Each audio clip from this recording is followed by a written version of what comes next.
Production funding for Another View comes from the Hampton Citizens Unity Commission, using the time, talents, and skills of a broad base of citizen volunteers to help break down racial and cultural barriers, working to achieve the City of Hampton's community plan for a healthy, diverse community.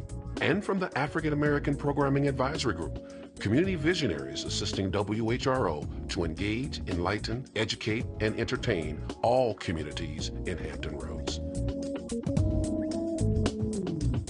And now, Another View. Hello everyone, I'm Barbara Ham-Lee. Welcome to Another View.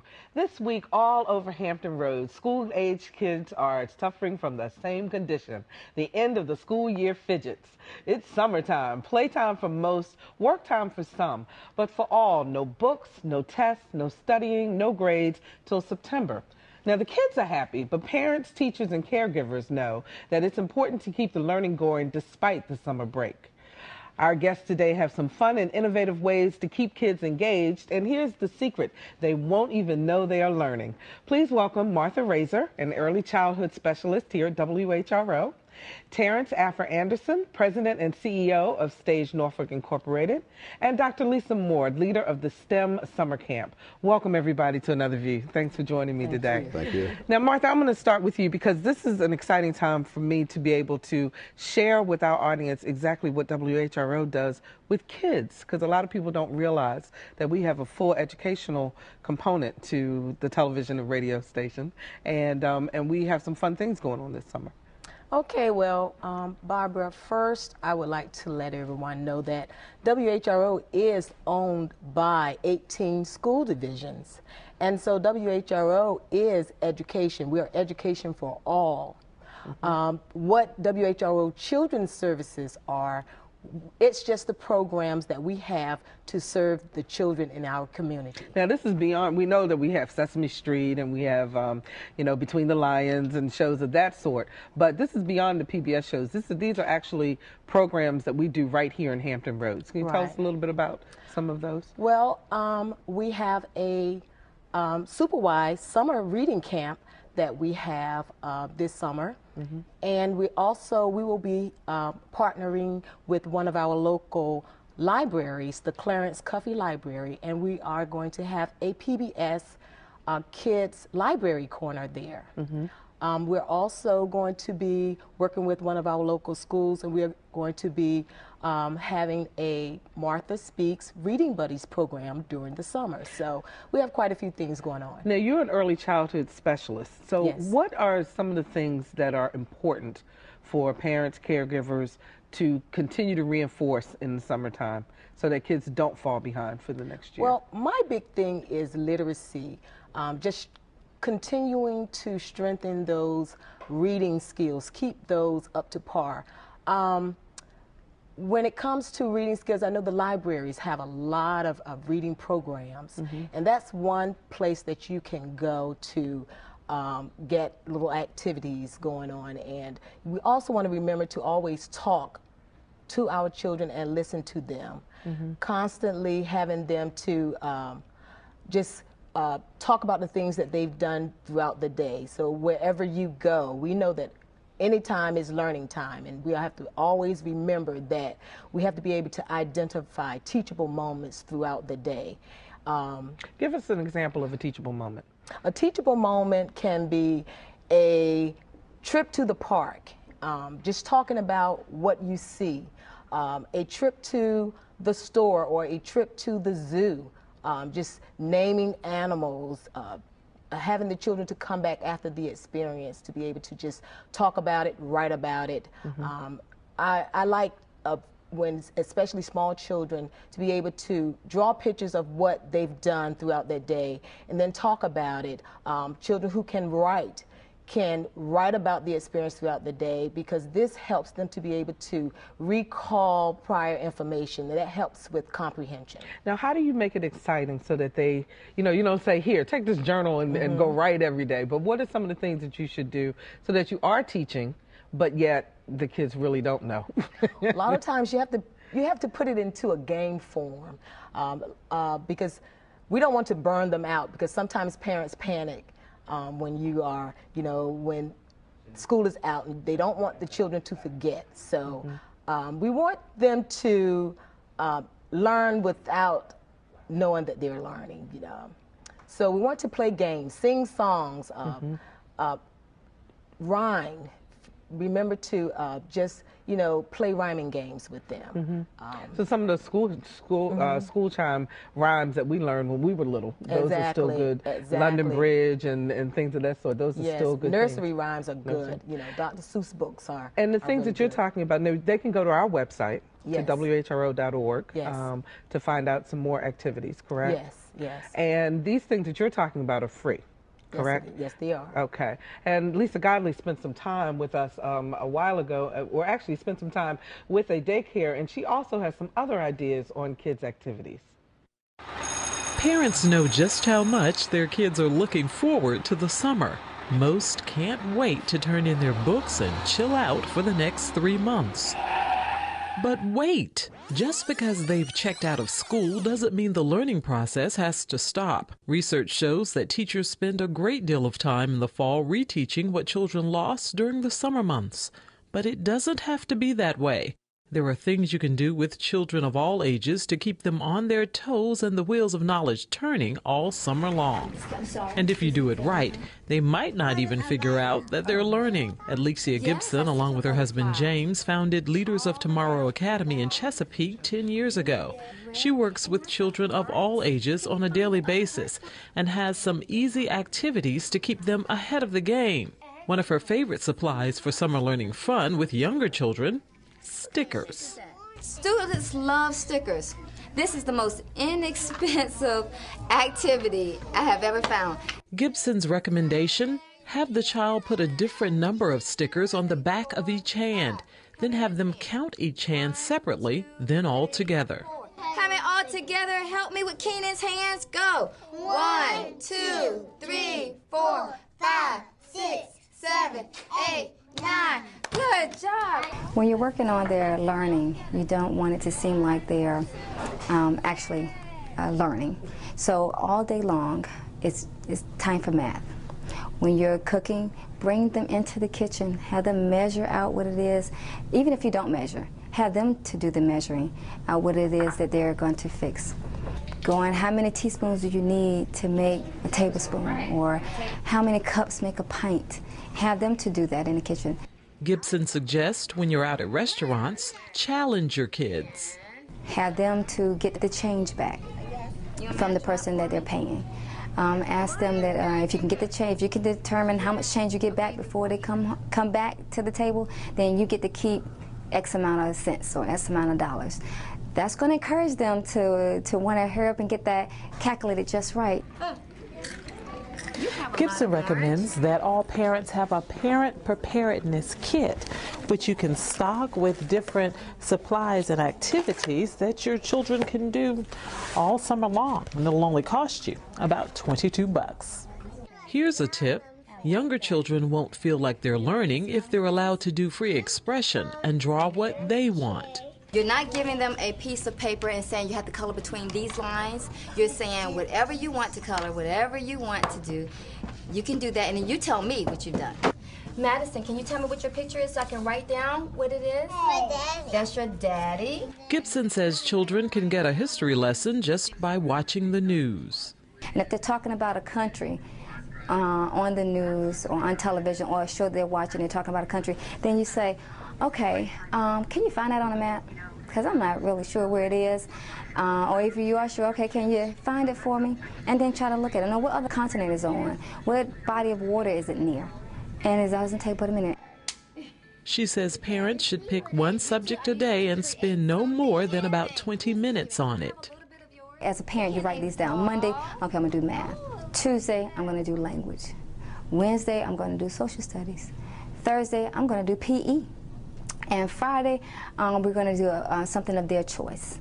She recommends you break the session up into 4 5-minute intervals for preschoolers. For 1st through 3rd graders, break it into 2 10-minute sessions. But for older children, 1 20-minute session. Timers are good. That keeps the parent focusing on the time, and it keeps the child focusing on the time. And it's a quality time. because that's what's lacking, you know, a lot of quality time with the parents and the children, and that's what makes them want to learn.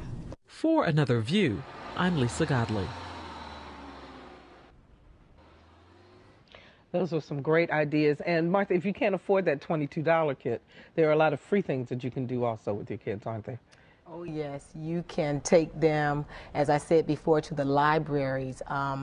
They have a great summer reading program. Each library has their own summer reading programs. It's free of charge. They have morning hours, and they have evening hours for those parents that work and would like to take their children to the libraries. They have arts and crafts there. There are quite a few activities that the libraries have, and I would suggest that you go on your local library's website, and also you can take them to the zoo, take them to the park, take them to the different museums, take them to just for a walk, maybe on the waterfront. And there are a lot of little things that you can do. And if you're at home and you still want the education to go on, WHRO, we have a great children's educational research-based children's programming that countless hours of educational programming. So we want to make sure that parents know that, because we keep the learning going on all the time. Now, Terrence, if you have a program that's a little for older children from 6 to 16? 6 to 17. Okay, 6 to 17, and it's a theatrical camp. It's a Tell us theater a little arts bit about camp. It's a summer theater arts camp where the children will, for the entire day from 8:30 to 5, the programming actually begins at 9. They will get 2 hours of acting every day, 2 hours of dance every day, and 2 hours of voice. And the entire... Let me ask you this, do you have to be skilled ahead of time? Oh, in order to participate? No, we are looking for children that are just motivated, and actually we do very well with motivating children as well. But children particularly that have an interest in performance. And the program will culminate in an original musical production. We're going to call it Holy Spirit High. And it's really interesting because the storyline is that of a private performing arts school that in this economic time, just so everyone is struggling, the school is threatened with closing. So what they do is they put on this huge musical production to raise funds, so to keep the doors open. And there's a bit of a sweet irony there, because my own introduction to theater came from a private parochial school, St. Joseph's, which eventually became St. Mary's, and St. Mary's is where St. Joseph's moved to St. Mary's, and St. Mary's Academy is where we're doing the program. Okay, and now tell us where it is and so forth. It's at St. Mary's Academy? 1000 Holt Street. It's at St. Mary's Academy, 1000 Holt Street. And your registration dates are when? Well, registration continues through June 30th. The program actually starts on June 16th, but we are taking late registrants. Okay, all right. Now, what do you hope, or what do you also want kids to get out of the camp, besides learning how to act or how to sing and dance? What are some of the other skill sets that you're looking for? I've always been an advocate for the simple fact that theater is a very potent educational tool. And as theater also is an immediate reproduction of life, it is an opportunity to teach children basic life skills. And things, in addition to that, though, it helps build self-esteem. It helps build public speaking skills.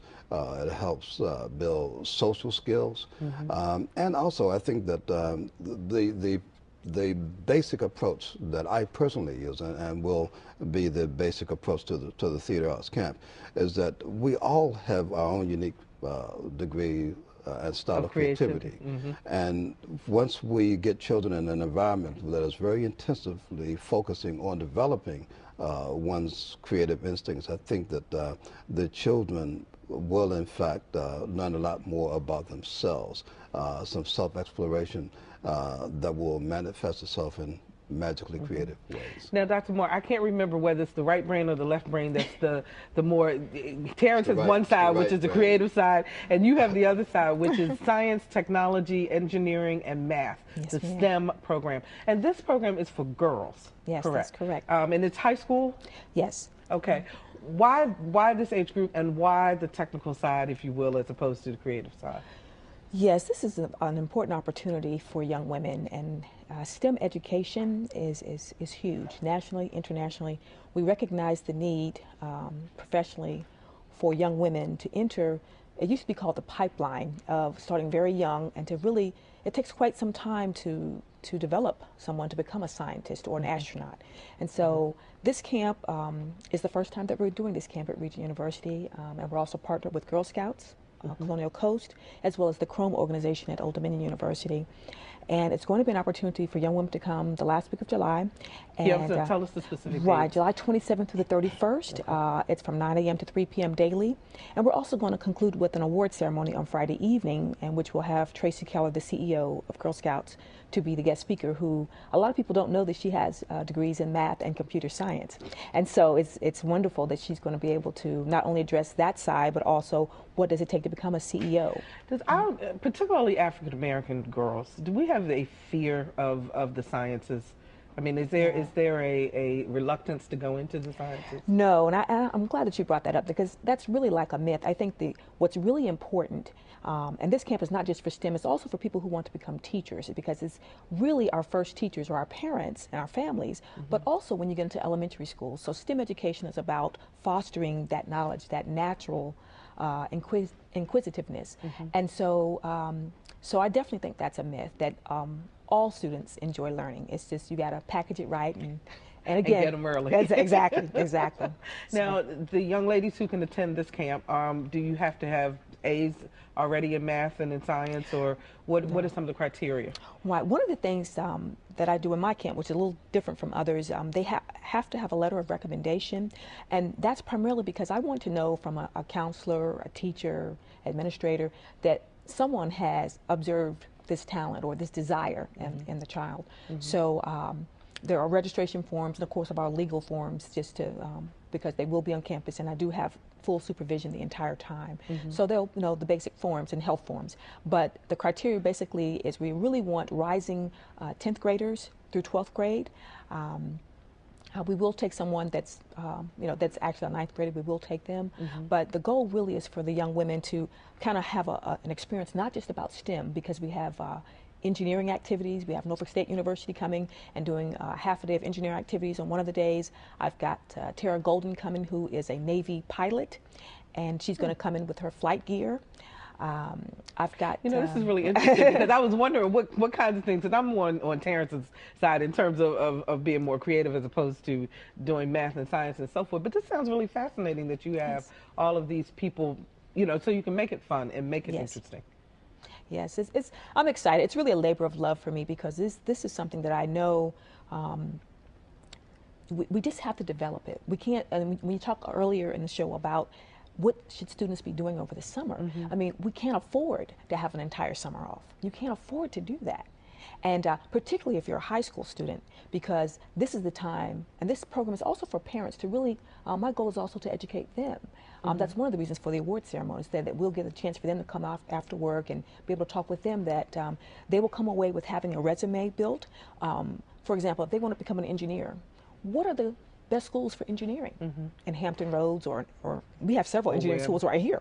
But what choices should you make as a woman that at the school that you choose? Are there better programs available that may support your goals and interests? Now, for any of you, for any of your two programs in particular, we're going to have your information on our website, so it'll be at www.anotherview.tv, so you can contact them. But are there any particular criteria? Do you have to be referred by a school? Can a parent just call? How do you get involved? For the Summer States Theater Arts Academy, they need simply just call, and they can also visit our website, of course, www.stagenorfolk.org. But they can call and make inquiries, and we're getting a number of inquiries. And Dr. Moore? Same for me. They can call. We also have a website. We're featured on the Regent Maine's website at www.regent.edu. And we have our own camp website. From there, and they also can apply online and get the information there, or they can write to me. All right, and they can go to our website too. And Martha, one last very quick piece of advice for parents and kids out there for this summer. What piece of advice would you give them?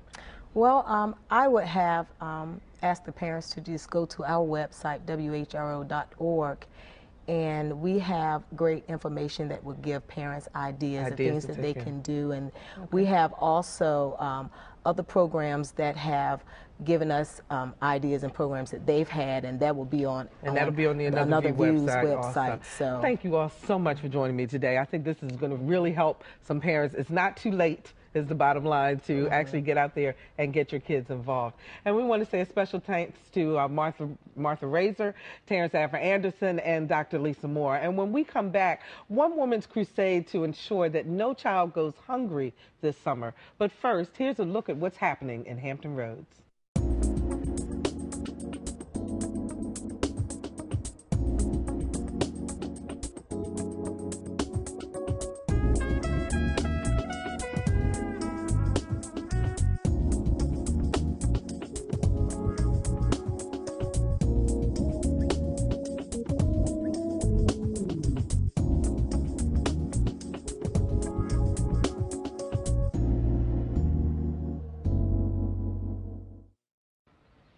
Welcome back, everyone. What started as one woman's desire to ensure that children who receive free lunch during the school year also get delicious, nutritious meals during the summer has turned into a recipe for success. It's called Virginia Kids Eat Free. And as Lisa Godley reports, it's about to kick off yet another summer of putting food in the mouths and smiles on the faces of children all across the region. Whether it's a program specializing in academics, athletics, or just plain summer fun, Virginia Kids Eat Free is there. Like most great ideas, the program began with a need. I was taking my daughter to recreational activities and just trying to make sure we stay connected. And unfortunately, a lot of the organizations we were involved with, the kids did not have food to eat when we went for snacks. I would always pack extra snacks in the trunk of the car. But Dunyata Washington longed to help more than just a few kids, so she asked Ready Academy's Director of Education, Amanda Murray, if she could start a feeding program at her center. That was in 2006. Murray saw the benefits of partnering with Virginia Kids Eat Free right away. Not only did it offer an opportunity for delicious USDA balanced meals, but the free meals would enable her to keep the cost of tuition down. In Jesus' name, amen. She said, you know, I'd really like to write a grant and partner with our summer camp so that, you know, your kids can continue the meals, but actually they can have more variety, they can have hot meals, they can, you know, just have a much more balanced program, and I was very, very excited about that. It was certainly great too because I really still wanted to keep our costs down for everyone, and because of our location, you know, we were able to be a part of that. Well, by the end of that summer, Ms. Washington had branched out to so many other camps that we felt like not only are our children being serviced, but now we're a center and we can help in feeding other students in other camps. So that became really exciting. We asked some of the children who eat the meals during Ready Academy's summer program what foods they like best. Pizza, barbecue chicken, hamburger, fruit. Fruit? What kind of fruit? Pineapple, salad, pizza, hamburger, and French fries. Wow, you got a nice variety there. Not too many kids will say right out that they like a salad. What do you like about a salad? You get to put any kind of salad dressing up there. What's your favorite kind of salad dressing? All of them. All of them? Yes. Ready Academy teacher Marion Jacobs says eating a nutritious meal makes all the difference in a student's performance. They think better. Their physical activity is a whole lot better. They interact better, and they seem to obtain knowledge a whole lot better when they're getting nutritious foods as opposed to a lot of the fats and candy and stuff like that. Virginia Kids Eat Free serves children ages 2 to 18, and any program that's located within 3 miles of a school where at least 50% of the children receive free or reduced lunch qualifies. What started small in one school now stretches from the south side to the peninsula, not to mention the city of Richmond and the Eastern Shore. During the summer of 2008, Virginia Kids Eat Free served over 2,100 children each day. That resulted in close to 290,000 meals for the summer. The good news is it's not too late to get on board. We will be registering all summer long. The USDA is very excited about what we're doing with Virginia Kids Eat Free, and so they're allowing us to even register throughout the summer. So if someone has a vacation Bible school or a summer camp or an athletic team that they need to feed the kids, then they just need to contact us and we can get them in the system. And it's good if they get in now, because then next year they'll already be in the system. So it's never too late for them to call us. It just got started off of just seeing a need in the community, and God is just taking it to places we could have never imagined. For Another View, I'm Lisa Godley.